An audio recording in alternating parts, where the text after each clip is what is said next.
ठीक है। तो देखो हम पढ़ रहे थे अपना ह्यूमन फैक्टर, और ह्यूमन फैक्टर में हम पढ़ रहे थे टास्क, ठीक है, यानी अपना जो सब मॉड्यूल था हमारा वो था टास्क, ठीक है। तो मैंने बताया था टास्क का मतलब होता है काम, यानी आपको कौन सा काम मिला हुआ है, ठीक है। वो काम किसी भी तरह का हो सकता है क्रिटिकल हो सकता है नहीं कि भी क्रिटिकल हो, है ना, सारी चीज़ें हो सकती हैं। तो हम पढ़ रहे थे टास्क, ठीक है। उसमें हमने सबसे पहली चीज़ ये देखी थी, किसी भी टास्क को कंप्लीट करने के लिए सबसे ज़्यादा ज़रूरी है कि उसकी प्लानिंग की जाए, यानी वो वेल प्लान्ड हो, ठीक है। यानी अच्छी तरीके से अगर आप किसी चीज़ की प्लानिंग करते हैं तो अच्छे से आप उसका एग्जीक्यूशन कर सकते हैं। एग्जीक्यूशन का मतलब उसे पूरा कर सकते हैं, ठीक है। फिर हमने देखा था कि प्लानिंग की क्या ज़रूरत पड़ती है ना। उसके बाद फिर हमने देखा था कि प्लानिंग करते ही क्यों है ना, और कैसे किया जाता है और क्यों करते हैं, ये दो अलग अलग चीज़ें हमने पढ़ी थी। उसके बाद फिर हमने एक केस स्टडी देखा था बोइंग 747 वाला, क्या ना, टेक्नीशियन कैसे प्रॉब्लम क्रिएट करता है, ये सारी चीज़ें हमने देखी थी। उसके बाद फिर हमने ये देखा था कि ऐसे कंडीशंस में हमें क्या करना चाहिए, ये सारी चीज़ें हम ऑलरेडी देख चुके हैं। आज से हम टाइप्स ऑफ वर्क को स्टार्ट करेंगे, यानी सबसे पहले हम पढ़ेंगे कि फिजिकल वर्क क्या होता है, ठीक है। चलो, तो सबसे पहले हम क्या पढ़ने वाले हैं कि फिजिकल वर्क क्या होता है। तो देखो, फिजिकल वर्क का मतलब होता है ऐसे काम जो आप खुद परफॉर्म करते हो अपने हाथ से, है ना, with the help of your hands, with the help of your some tools, है ना, टूल्स और हाथ का यूज़ करके जब कोई काम किया जाता है तो उसे फिजिकल वर्क बोलते हैं, ठीक है। जैसे कि अगर आपको बोला जाए कि किसी एक पार्ट की मेंटेनेंस करनी है और वो मेंटेनेंस आपको ये करना है कि उस कंपोनेंट को बाहर निकालना है, तो इसे बोला जाएगा फिजिकल वर्क। जैसे आपको चलने के लिए बोला जाए, अगर आपको कोई काम ऐसा करना है जो एक कंपोनेंट को निकाल करके या किसी कंपोनेंट को कहाँ से, जहाँ से भी वो कंपोनेंट्स हैं वहाँ से ला करके आपको किसी टेक्नीशियन को देना है, इसे भी बोलेंगे फिजिकल वर्क। या फिर ऐसा कोई भी काम जिसमें आपका बॉडी इन्वॉल्व हो, है ना, यानी जनरली हर काम आप कह लो, वो सारे के सारे फिजिकल वर्क के अंडर में आते हैं, ठीक है। अब ये बात आती है कि ये तो हम जानते हैं कि फिजिकल वर्क क्या होता है, तो फिर इसे यहाँ पढ़ने की क्या ज़रूरत है। एक्चुअल में फिजिकल वर्क यहाँ हमें इसलिए पढ़ना पड़ता है, रीज़न उसका बहुत इंपॉर्टेंट है, और वो रीज़न ये है कि हमारी जो भी बॉडी है, जिसकी भी बॉडी हो, हमारी आपकी किसी भी की बॉडी हो, वो बोन्स से, जॉइंट से, मसल्स से, इन सारी चीज़ों से मिलकर के बनती है, ठीक है। सबके शरीर में हड्डियाँ होती हैं, जॉइंट्स होते हैं, मसल्स होते हैं, यानी मांस जिसे आप हिंदी में कहते हैं। तो ये सारी चीज़ें सबके शरीर में होती हैं, और हम जानते हैं इसी का यूज़ करके हम किसी भी फिजिकल काम को करते हैं। जैसे अगर आपको चलना है, आपको कोई चीज़ लिफ्ट करनी है, यानी कि उठाना है, किसी चीज़ को ट्विस्ट करना है, घुमाना है, या कुछ भी करना है, तो आपको क्या करना पड़ेगा, आपके पास ये अच्छी चीज़ें होनी चाहिए, मतलब आपका बोन्स मजबूत होना चाहिए, आपके मसल्स में दम होना चाहिए, तभी तो आप कर पाओगे। अगर आपका जॉइंट ही बेकार है, मान लीजिए आपका हाथ ही नहीं मुड़ता है ना, और आप किसी चीज़ को ट्विस्ट करने चले हैं, तो कैसे कर पाएंगे। इसीलिए हमें ये फिजिकल वर्क ह्यूमन फैक्टर में पढ़ना पड़ता है, क्योंकि हमें ये बात पता है कि हमारी बॉडी की जितने भी पार्ट्स हैं, चाहे आप बोन्स की बात करिए, मसल्स की बात करिए, जॉइंट्स की बात करिए, या फिर अन्य किसी भी चीज़ की, सारी चीज़ें आपके ह्यूमन बॉडी पर डिपेंड करती हैं। आपके जैसे आपने कैसा खाना खाया है, आपने क्या एक्सरसाइज किया है, इन सब चीज़ों पर डिपेंड करती है। आपकी एज कितनी है ना, इन सारी चीज़ों पर डिपेंड करती है ना। तो सबसे पहली चीज़ इसमें यही दिया हुआ है कि आप कोई भी फिजिकल काम करते हैं उसमें आपकी बॉडी इन्वॉल्व होती है, और बॉडी के भी ऐसे पार्ट्स इन्वॉल्व होते हैं जैसे कि बोन्स हो गए, जॉइंट्स हो गए, या फिर मसल्स हो गए, ठीक है।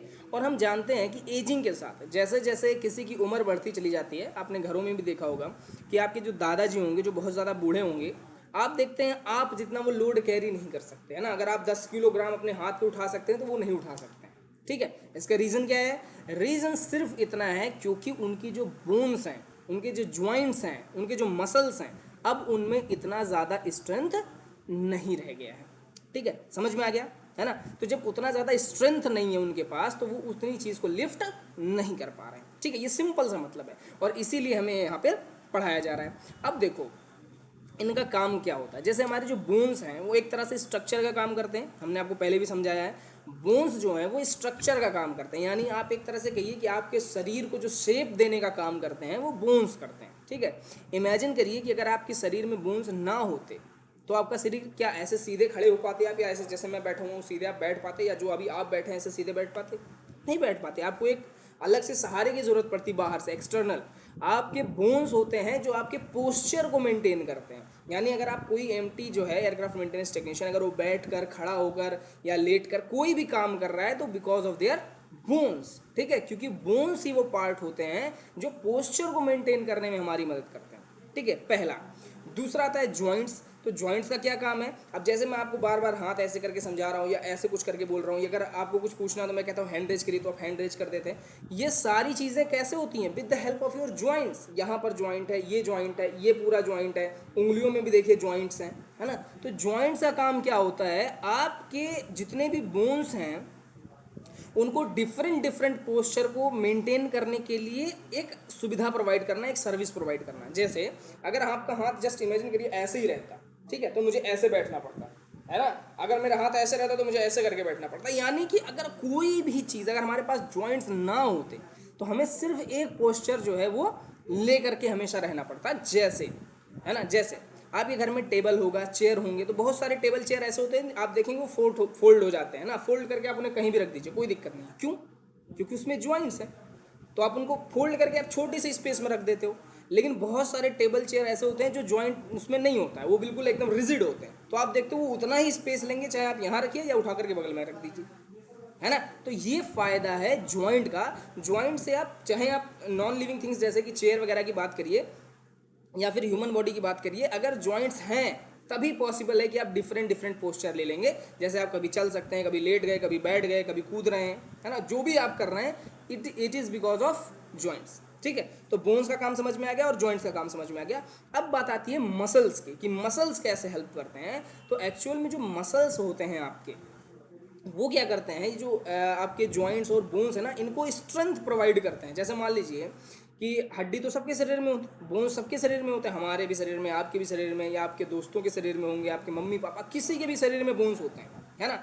जॉइंट्स भी सबके शरीर में होते हैं, हमारे, आपके, मम्मी पापा, दोस्तों, भाई बहन, जो कोई भी होगा, सबके शरीर में जॉइंट्स भी होते हैं। लेकिन लेकिन लेकिन आप क्या देखते हैं कि ऐसे भी लोग होते हैं जो 50 किलो अपने हाथ से उठा सकते हैं, और बहुत सारे ऐसे भी होते हैं जो 10 किलो भी नहीं उठा सकते, है ना। इसका रीज़न आप देखेंगे, जिसका जो थोड़ा हट्टा कट्टा है, जिसके पास अच्छी खासी शरीर है ना, मसल्स उसके अच्छे हैं, वो स्ट्रेंथ अच्छी है ना, तो वो ज़्यादा चीज़ें लिफ्ट कर सकते हैं। क्यों? क्योंकि जो मसल्स होते हैं वो फोर्स प्रोवाइड करते हैं, ताकि आप बॉडी को एक्स्ट्रा मूवमेंट, जो भी एक्स्ट्रा मूवमेंट होगा आपकी बॉडी का, किसी चीज़ को उठाना, चलना, दौड़ना, ये सारी चीज़ों के लिए जो फोर्स मिलता है वो मसल्स से मिलता है, ठीक है। तो तीनों चीज़ का काम के लिए, हाँ ठीक है, कोई बात नहीं। तो अभी फिलहाल जो है हम क्या पढ़ रहे थे, इन तीनों का फंक्शन पढ़ा हमने, बोन्स, जॉइंट और मसल्स का, ठीक है। तो बोन्स का काम क्या था? स्ट्रक्चर प्रोवाइड करना। जॉइंट्स का काम क्या था? अलग अलग पोस्चर, डिफरेंट डिफरेंट टाइप, आप बैठें, उठें, चलें, ये सब सारे प्रोवाइड करना। और मसल्स का काम जो है सबसे ज़्यादा इंपॉर्टेंट है, कि ये आपको फोर्स प्रोवाइड करते हैं ताकि आप कोई काम कर सकें। कोई भी फिजिकल वर्क करना है तो उसके लिए फोर्स कौन प्रोवाइड करेगा? मसल्स प्रोवाइड करेंगी, ठीक है। अब देखो, ये जो बोन्स हैं, ये जॉइंट्स हैं, बोन्स और जॉइंट्स या मसल्स कोई भी हो, जनरली जो मसल है वो आपके शरीर पर बहुत ज़्यादा डिपेंड करता है। जैसे मान लीजिए अगर कोई कुछ खाता ही नहीं है, वो दिन भर फास्ट फूड खाता रहता है, बर्गर पिज़्ज़ा पे अगर वो ज़िंदगी बिता रहा है, तो आप देखोगे उसके पास बोन्स रहेगा, जॉइंट्स रहेंगे, लेकिन फिर भी उसके पास उतना स्ट्रेंथ नहीं रहेगा, है ना। वहीं पर कोई ऐसा लड़का है जो सारे फ्रूट्स वगैरह खाता है, फ्लैश वगैरह खाता है ना, जिम जाता है, प्रोटीन ज़्यादा लेता है, बैलेंस डाइट लेता है, तो आप देखोगे कि ऐसा जो लड़का है उसका मसल जो है वो अच्छा खासा रहेगा, और वो बहुत ही बढ़िया चीज़ों को लिफ्ट कर सकता है, ज़्यादा दौड़ सकता है, ज़्यादा देर बैठ सकता है, बहुत ज़्यादा देर तक खड़े रह सकता है ना।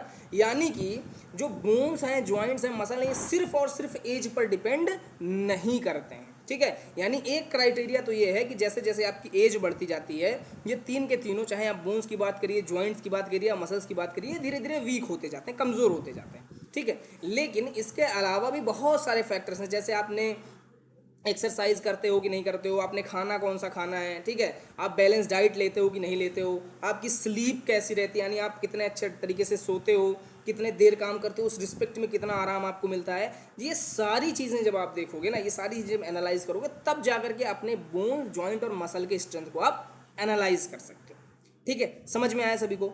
कोई डाउट है किसी को इसमें? नहीं है, वेरी गुड, ठीक है। तो ये बात हो गई हमारे बोन्स, मसल और जॉइंट्स की। अब देखो, ये जो जॉइंट हैं, जॉइंट है आपके, बोन्स हैं या मसल्स हैं, ये सब एक साथ जब मिलते हैं, इन पूरे सिस्टम को एक साथ मिला करके इसे बोला जाता है मस्कुलो स्केलेटल सिस्टम, है ना। मस्कुलो, जैसे मसल्स हो गए और स्केलेटल, है ना। स्केलेटल क्या होता है? आपके बोन्स जो होते हैं, बोन्स का ढांचा होता है, उसे बोलते हैं स्केलेटल। और मसल्स तो आप जानते ही हैं, आपके जो फ्लैशेस होते हैं इनको बोलते हैं मसल्स, है ना। तो इन दोनों को ज्वाइंट करके बनाया गया है मस्कुलोस्केलेटल सिस्टम, ठीक है। ये इन सिस्टम का काम क्या होता है, ये आपने देख लिया कि इनका काम होता है हमें फिजिकल काम करने में हेल्प करना। अब देखो दिक्कत क्या होती है कि जैसे जैसे आप बूढ़े होते जाते हैं, जैसे जैसे आपकी एज बढ़ती जाती है, या अगर आप मोटे होते जा रहे हैं, है ना, यानी आपके पास ओबेसिटी है, मोटापा हो गया है आपको, ठीक है, या कोई इलनेस है, कोई बीमारी है, कोई इंजरी है, तो ऐसे कंडीशंस में ये जो मसल्स होते हैं, ये सारी चीज़ें होती हैं, ये सब ज़्यादा टाइम लेती हैं अपने आप को हील करने में, है ना। हीलिंग का मतलब क्या होता है, अपने आप को रिलैक्स करके दोबारा उस पोजीशन में लाने में, ठीक है। जैसे देखो एक एग्जांपल देता हूँ, मान लो आप हो और आपके साथ कोई ऐसा है जो बीमार है, दोनों लोग दौड़ने चले जाओ एक साथ, तो आप देखोगे ना सेम दूरी आप दौड़ोगे तो आप कम थकोगे, वो ज़्यादा थक जाएगा। उसके बाद फिर आप देखोगे आप जल्दी से फिर सही हो जाओगे, हाँ चलो फिर से दौड़ते हैं, लेकिन उतनी जल्दी नहीं ठीक हो पाएगा। इसी तरह से अगर वो उसको इंजरी है, कोई मान लो उसके पैर में चोट लगा है, तो आपके बराबर नहीं दौड़ पाएगा, आपके जितना जल्दी वो रिलैक्स नहीं हो पाएगा। इसी तरह से अगर उसकी एज बहुत ज़्यादा है तो भी यही प्रॉब्लम आएगी, यानी उसको हील करने में ज़्यादा टाइम लगने लगेगा। अगर आप ये चीज़ कर रहे हो, या अगर आपका जो एजिंग हो रहा है, यानी आप ज़्यादा बूढ़े होते जा रहे हो, आपको कोई इंजरी है, आपको कोई इलनेस है, तो आपका जो ये मस्कुलोस्केलेटल सिस्टम है ये हील करने में टाइम लेता है, यानी आपको जो टाइम यूजुअल टाइम है उससे ज़्यादा टाइम लगने लगता है, ठीक है।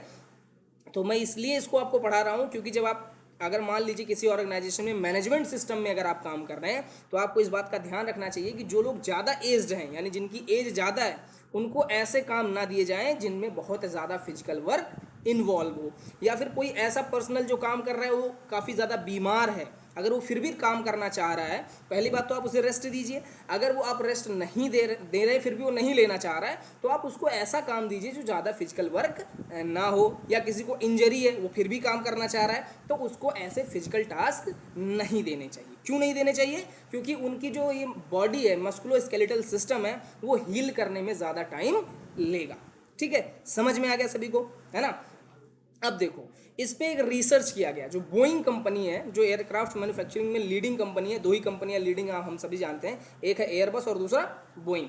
ये दोनों कंपनियां जो हैं ये लीडिंग कंपनियां हैं वर्ल्ड में एयरक्राफ्ट बनाने में। तो इसमें से जो बोइंग कंपनी है, बोइंग कंपनी ने देखा है कि जैसे जैसे हमारे एमटीज़ की एजिंग होती है, जैसे जैसे वो बूढ़े हो जाते हैं, या उनको मोटापा हो जाता है, यानी ओबेसिटी हो जाती है, ये सारी चीज़ें जब हो जाती हैं उनको, तो उनको ज़रूरत होता है थोड़ा रिलैक्स करने का। और अगर मोटा आदमी है तो उसे एक्सेस करने के लिए, यानी कोई कंपोनेंट चेंज करना है तो थोड़ा ज़्यादा स्पेस चाहिए। ये सारी चीज़ों पर बोइंग कंपनी ने एक स्टडी किया, है ना। स्टडी यानी कि रिसर्च किया।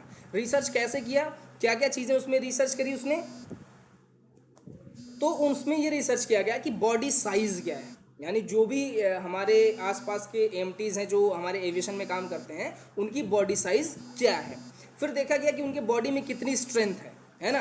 उसके अलावा ये देखा गया कि जो भी कंपोनेंट्स वगैरह लगाए जाते हैं उनका पाइवोटिंग पॉइंट कहाँ है, मतलब उन्हें ज्वाइंट कहाँ किया गया है, ठीक है। अब इससे क्या फ़ायदा हुआ, देखो बॉडी साइज देखने का मतलब हमें ये पता चला कि एवरेज एक जो एमटी होता है, एयरक्राफ्ट मेंटेनेंस टेक्नीशियन होता है, वो कितना मोटा होता है ना। अब मान लो कि कोई ऐसा कंपोनेंट है जो एयरक्राफ्ट के टेल में लगा हुआ है, चलो एग्जांपल के लिए मान लेता हूँ DFDR, है ना, FDR जैसे आप कहते हो, फ्लाइट डेटा रिकॉर्डर। अब फ्लाइट डेटा रिकॉर्डर को अगर निकालने के लिए जाना है और मान लो बहुत ही पतला स्पेस है, तो उसमें सिर्फ वही एयरक्राफ्ट मेंटेनेंस टेक्नीशियन जा सकता है जो पतला हो, मोटा वाला तो उसमें जा ही नहीं सकता क्योंकि वो फंस जाएगा उसमें, है ना।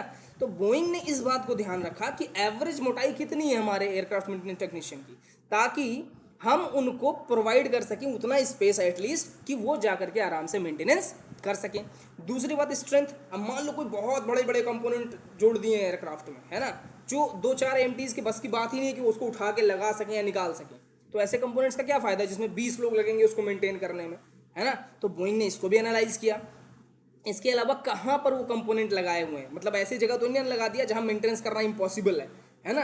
तो ये सारी चीज़ों को ध्यान में रखते हुए बोइंग ने अपने एयरक्राफ्ट को डिज़ाइन करना स्टार्ट किया। उनकी मैन्युफैक्चरिंग जो थी इन सारी बातों को ध्यान में रखते हुए किया गया कि कौन सा कंपोनेंट लगा है, कौन सा इक्विपमेंट लगा है, वो कितना इंपॉर्टेंट है, उसको कितना करना चाहिए, कितना नहीं करना चाहिए।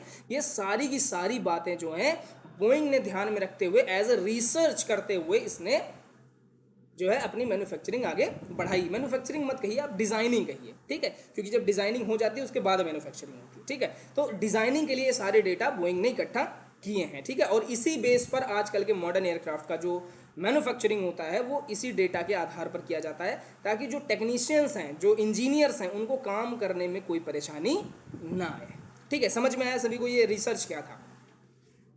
अब देखो, सभी की जो बॉडी होती है, डिफरेंट बॉडी की जो स्ट्रेंथ होती है, यानी डिफरेंट मस्कुलर सिस्टम्स का जो स्ट्रेंथ होता है वो भी डिफरेंट होता है, ठीक है। जैसे आपने बहुत सारे लोगों को अपने आसपास भी देखा होगा, वो पतले होते हैं बिल्कुल, मतलब उनके पास आपको ऐसा लगेगा नहीं कि बहुत ज़्यादा मसल है, लेकिन फिर भी आप देखते हो बहुत ज़्यादा ताकतवर होते हैं, उनके पास बहुत ज़्यादा स्ट्रेंथ होती है। अब सबको पक्का एक आध मिले ऐसे मिले ही होंगे 100%, ठीक है, कि उनके पास ज़्यादा मसल्स नहीं है पर स्ट्रेंथ बहुत ज़्यादा है ना। तो ये सब एक्सेप्शंस हैं, मतलब ये सारी चीज़ें एग्जिस्ट करती हैं। ऐसा ज़रूरी नहीं है कि जिसके पास मसल है सिर्फ वही ताकतवर होगा, ठीक है। बैलेंस डाइट और रेगुलर एक्सरसाइज करने वाला भी अच्छा स्ट्रेंथ गेन कर सकता है विथ लेस मसल्स ऑल्सो, ठीक है। तो ये सारी चीज़ें हैं। इसके अलावा आप जो भी IMTs होंगे उनको अपनी लिमिट पता होनी चाहिए, है ना। लिमिट इन द सेंस कि जैसे अगर आप किसी चीज़ को लिफ्ट कर रहे हैं तो आपको पता होना चाहिए आप 10-20 किलो या 50 किलो लिफ्ट करेंगे तो आपको कोई प्रॉब्लम नहीं आएगी, है ना। अगर आप सही ढंग से अपने लिमिट को फॉलो करते हैं तब तो कोई प्रॉब्लम नहीं है। लेकिन अगर आप लिमिट को बार बार क्रॉस कर रहे हैं, जैसे आपकी लिमिट है कि आप 10 किलो से ज़्यादा नहीं उठा सकते, ठीक है, और आप रोज़ 20 किलो उठाने की प्रैक्टिस कर रहे हो, 50 किलो उठाने की प्रैक्टिस कर रहे हो। जैसे अगर आप जिम वगैरह भी ज्वाइन करे होगे कभी, तो वो क्या बताते हैं, पहले आप छोटे वेट्स को लिफ्ट करिए, फिर जब आपकी बॉडी उसको अडॉप्ट कर ले तब आप उससे ज़्यादा वेट को लेने की कोशिश करिए।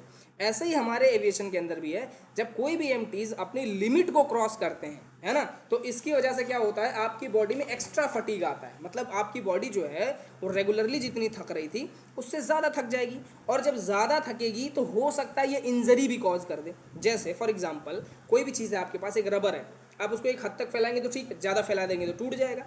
ऐसे ही हमारी मसल्स होती हैं, जब हम किसी चीज़ को उठाते हैं, लिफ्ट करते हैं, ट्विस्ट करते हैं, तो हमारे मसल्स का भी शेप उसी हिसाब से चेंज होता है। तो अगर एक लिमिट में होता है तब तो ठीक है, लेकिन अगर एक लिमिट से ज़्यादा हो जाता है तो हमारे मसल्स भी डैमेज हो जाते हैं, इंजरीज हो जाती हैं। और बहुत लोगों के आपने सुना होगा कि ऐसा हो जाता है कभी कभार, कहते हैं कि कुछ बाहर से चोट नहीं लगी है पर अंदर से बहुत ज़्यादा पेन होता है मसल्स में, वो यही रीज़न होता है, उनके जो मसल्स होते हैं उनमें मसल्स में इंजरी आ जाती है।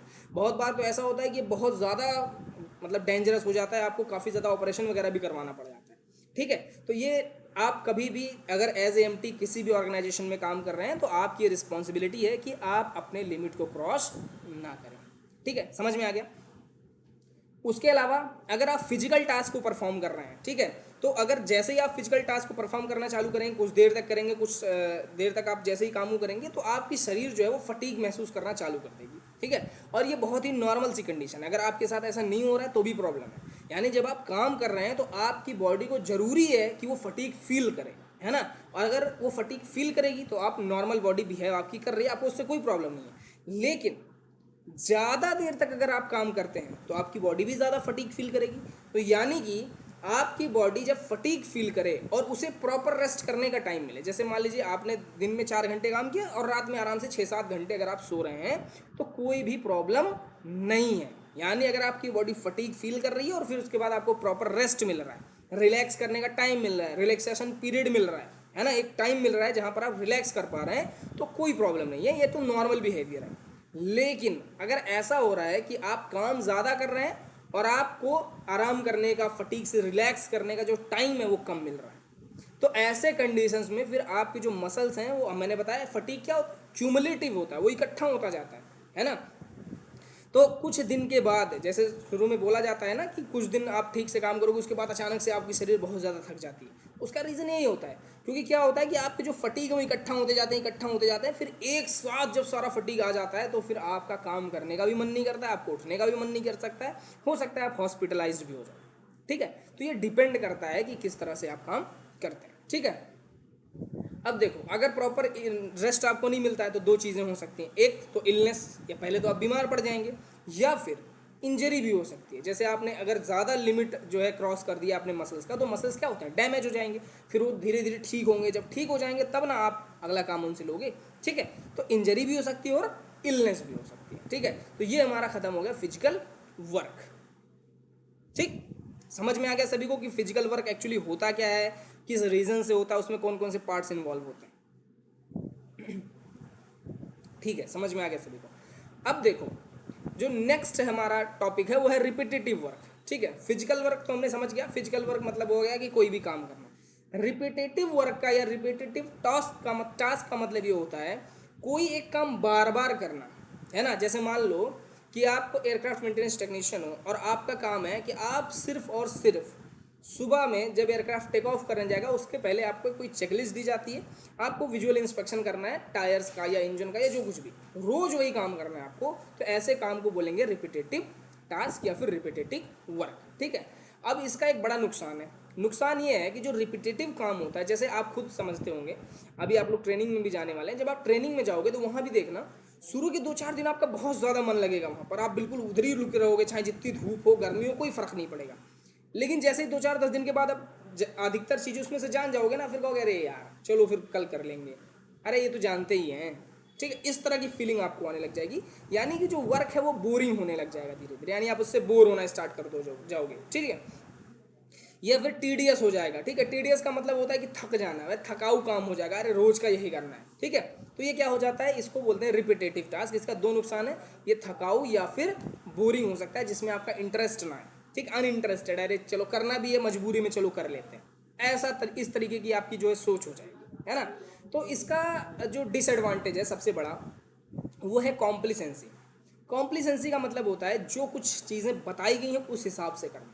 अब आप एक बात बताओ, मान लो कि जैसे लाइफ जैकेट्स जो होते हैं एयरक्राफ्ट में जो पहने जाते हैं इन केस ऑफ इमरजेंसी, तो क्या होता है कि जब भी एयरक्राफ्ट टेक ऑफ करना होता है उससे पहले उसे चेक किया जाता है ना। अब मान लो कि आप 20 साल से वही काम कर रहे हो, तो आप मैनुअल चेक करने थोड़ी जाओगे कि मैनुअल में क्या लिखा, आपको तो सब कुछ याद है क्या क्या कैसे कैसे चेक करना है ना।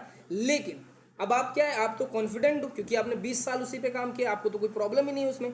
लेकिन प्रॉब्लम ये हो जाती है टाइम टू टाइम जो मैनुअल्स होते हैं उसमें क्या होता है, अपग्रेडेशन होता है। जैसे आपके फ़ोन में सॉफ्टवेयर अपग्रेड होते हैं, वैसे ही सेफ्टी इमरजेंसी को लेकर के कंटिन्यूस रिसर्च चलती है और उसके बाद जो मेंटेनेंस मैनुअल्स होते हैं या जो इंस्पेक्शन मैनुअल्स होते हैं उनमें चीज़ों को चेंज किया जाता है कि नहीं ये वाला तरीका नहीं, अब ये वाला तरीका यूज़ होगा, या इस स्टेप को हम ऐसे परफॉर्म करेंगे, इस वाले स्टेप को अब ये नहीं परफॉर्म करना है, जो कुछ भी है उसमें अपग्रेडेशन होता है। अब अगर आप इतने कॉन्फिडेंट हो रिपीटेटिव काम करने में कि हमने इतने दिन से इसमें किया, इसमें कहते हैं ना, आपने गाँव में भी सुना होगा कि इसके पुर्जे पुर्जे से वाकिफ़ हैं, यानी इतना उसको कर लिया कि सब कुछ पता है उसके बारे में, आप कुछ भी पूछ लो, है ना।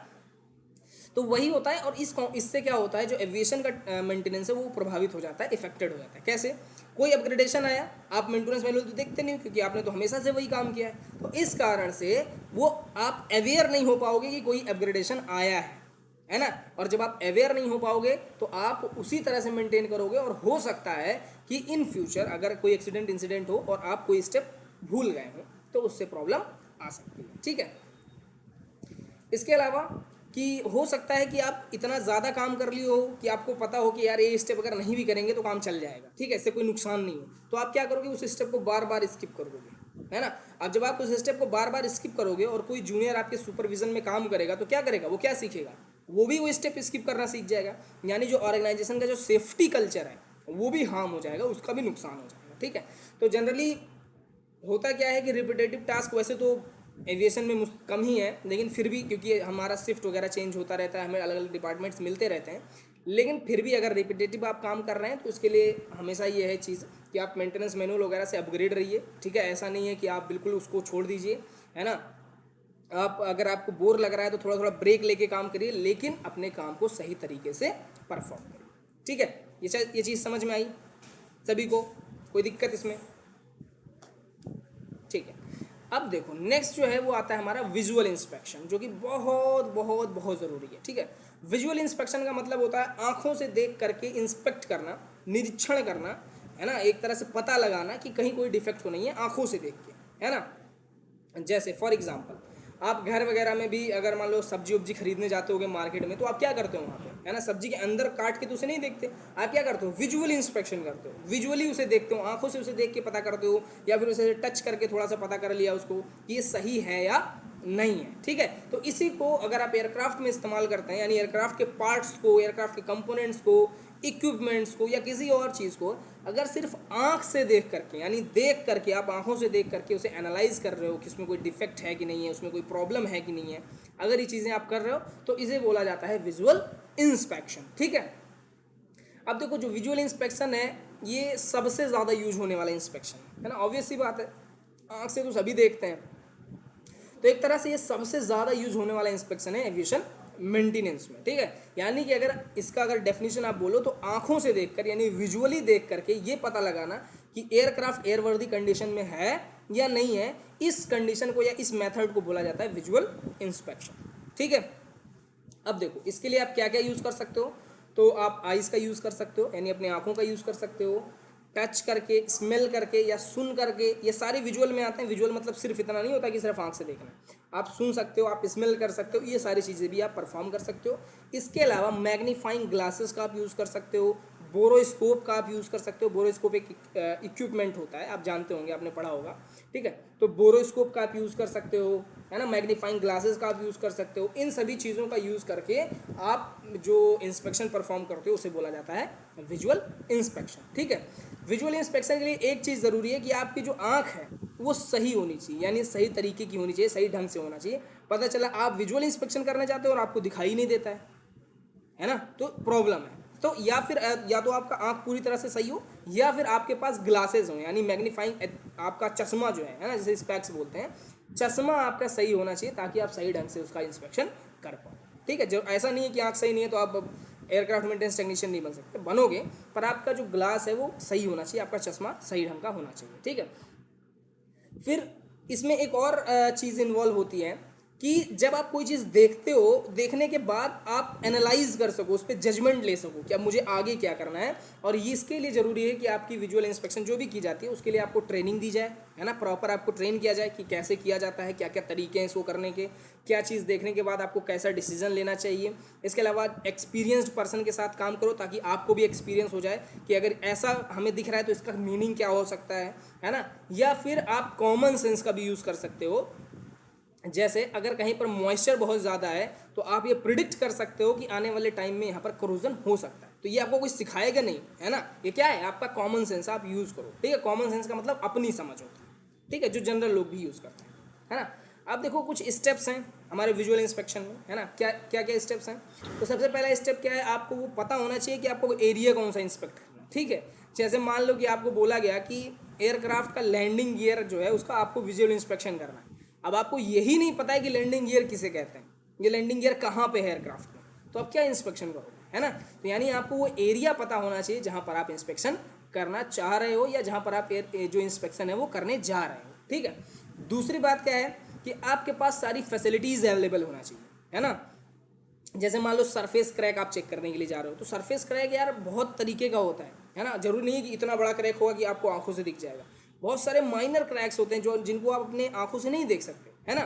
तो इसके लिए हम क्या करते हैं, तो उसके लिए हमारे पास मैग्नीफाइंग ग्लासेस हों, है ना, बोरोस्कोपिक का टूल हो, बोरोस्कोप टूल हो, है ना। या इंजन का इंस्पेक्शन कर रहे हो तो ही बोरोस्कोप टूल आपको चाहिए, है ना। या फिर अगर आपके पास मतलब ये सारे टूल भी अवेलेबल है लेकिन अंधेरे में करने चल दिए विजुअल इंस्पेक्शन, कैसे करोगे, है ना। तो प्रॉपर लाइट अवेलेबल होना चाहिए, पूरे टूल्स अवेलेबल होने चाहिए। आप फटीग आपको ना हो, पता चला आप 2 दिन से सोए नहीं है, विजुअल इंस्पेक्शन करने पहुंच गए तो आँख ही नहीं खुल रही, तो क्या विजुअल इंस्पेक्शन करोगे, है ना।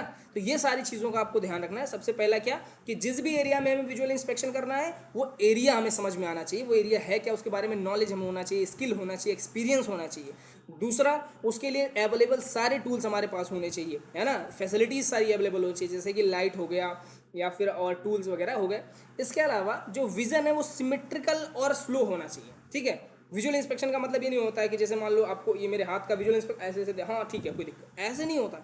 बिल्कुल ध्यान से, बहुत ही कंसंट्रेशन के साथ एक एक बारीक बारीक चीज़ें, और एकदम फ्लो में, यहाँ से स्टार्ट किया तो धीरे धीरे करके ऐसे ऐसे देखते जाओ, है ना। ये तरीका होता है विजुअल इंस्पेक्शन का। ऐसा नहीं है कि थोड़ा सा पार्ट यहाँ देख लिया फिर बगल वाला देख लिया फिर बीच वाला, ऐसे नहीं होता। एक तरफ से आप धीरे धीरे धीरे धीरे धीरे करके आप विजुअल इंस्पेक्शन करेंगे, ठीक है। ये होता है एक जनरल प्रोसीजर विजुअल इंस्पेक्शन करने का, ठीक है।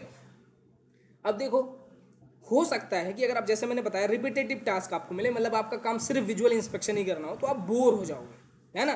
तो आप कोशिश करो कि जब एक पार्ट का विजुअल इंस्पेक्शन कर रहे हो तो उस पार्ट का विजुअल इंस्पेक्शन करने के बाद आप थोड़ा सा ब्रेक ले लो, है ना। ऐसा नहीं है कि एक पार्ट का विजुअल इंस्पेक्शन किया, दूसरे वाले का आधा कर लिया, अब उसमें ब्रेक ले लोगे, नहीं, ये गलत है ना। इससे क्या होते हैं, मिस्टेक के चांसेस बढ़ जाते हैं। लेकिन अगर एक कंपोनेंट का विजुअल इंस्पेक्शन किए, उसके बाद ब्रेक ले ली, फिर दूसरे कंपोनेंट का इंस्पेक्शन किया, फिर ब्रेक ले लिया, फिर तीसरे का किया, है ना। तो अगर आपको ये काम बोरिंग लग रहा है और आप ब्रेक भी लेना चाहते हैं तो ब्रेक कैसे लेंगे आप, एक एक कंपोनेंट के बाद, ना कि किसी कंपोनेंट के बीच में, ठीक है। जैसे मान लो कि अगर फ्लैप आप चेक कर रहे हैं तो पूरे फ्लैप को आप चेक कर लीजिए, उसके बाद ब्रेक ले लीजिए, फिर एलिरॉन को चेक करिए, ठीक है। ऐसा नहीं कि पूरा फ्लैप कर लिया, आधा एलिरॉन कर लिया, अब छोड़ दिया, है ना। और अगर इन केस ऐसा हो जाता है कि आपकी जगह पर कोई और विजुअल इंस्पेक्शन कर रहा है ना, उसने विंग्स का विजुअल इंस्पेक्शन किया, आधे में उसका शिफ्ट खत्म हो गया, तो वो शिफ्ट हैंड ओवर करके चला गया। तो जब आप आएंगे, वो बता दिया कि मैंने यहाँ तक का किया, इसके आगे आपको करना है। तो जब कभी भी आप स्टार्ट करेंगे, तो जैसे मूवीज़ वगैरह में होता है ना, रिकैप होता है, थोड़ा सा पहले का दिखाते हैं, वैसे ही आपको करना है। जहाँ से उसने छोड़ा उसके थोड़ा पहले से स्टार्ट करना है, यानी उसके थोड़ा पीछे से फिर स्टार्ट करके आप लेकर के आगे बढ़ेंगे, है ना। ये भी एक तरीका है विजुअल इंस्पेक्शन करने, ठीक है। तो इन बातों का ध्यान रखना है कि अगर शिफ्ट हैंड ओवर बीच में हो जाता है या किसी भी वजह से अगर वो छोड़ के चला जाता है, अगर आप रेज्यूम करने जा रहे हैं उसे, मतलब आप उसे स्टार्ट करने के लिए जा रहे हैं वहाँ से, तो क्या करेंगे, आप थोड़ा सा पीछे से स्टार्ट करेंगे उसे चीज़ों को करने के लिए, ठीक है। या फिर कुछ हमारे NDIs होते हैं जो नॉन डिस्ट्रक्टिव टेस्टिंग, आप जानते होंगे ना।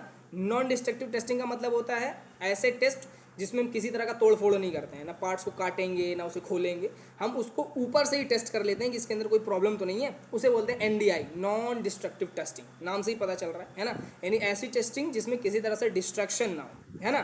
तो इसमें दिया हुआ है कि कुछ NDTs या NDIs भी ऐसे होते हैं जिसमें हमें विजुअल इंस्पेक्शन की जरूरत पड़ती है। जैसे इसमें एक दिया हुआ है FPI, फ्लोरेसेंट पेनिट्रेट इंस्पेक्शन, है ना। ये क्या होता है, एक्चुअली ये सरफेस क्रैक्स के लिए यूज़ होता है। जैसे मान लो कि अगर एयरक्राफ्ट पे कुछ क्रैक वगैरह है, तो बहुत ही माइनर अगर है तो आप उसे आंखों से नहीं देख सकते, लेकिन ये स्पेशल तरीके का डाई होता है, उसको आप ऐसे पूरे सरफेस पे ऐसे लगा दीजिए, है ना। लगाने के बाद अगर उसे एक स्पेशल लाइट में देखना होता है ना, तो स्पेशल लाइट में अगर आप देखेंगे और अगर कोई क्रैक होगा तो क्रैक जो है वो डिफरेंट कलर का दिखाई देगा आपको, है ना। अगर मान लो पूरा का पूरा ब्लू कलर का दिख रहा है, तो क्रैक जो है बीच में वो किसी ब्लू मतलब येलो या फिर ग्रीन ऐसा दिख जाएगा आपको, मतलब अलग कलर का आपको दिखेगा, ठीक है। तो वो भी आप कहाँ से देख रहे हो, आँख से ही देख रहे हो ना, तो वो भी एक पार्ट है हमारे विजुअल इंस्पेक्शन का, ठीक है। समझ में आया सभी को? अगर किसी को कोई प्रॉब्लम हो तो पहले पूछो।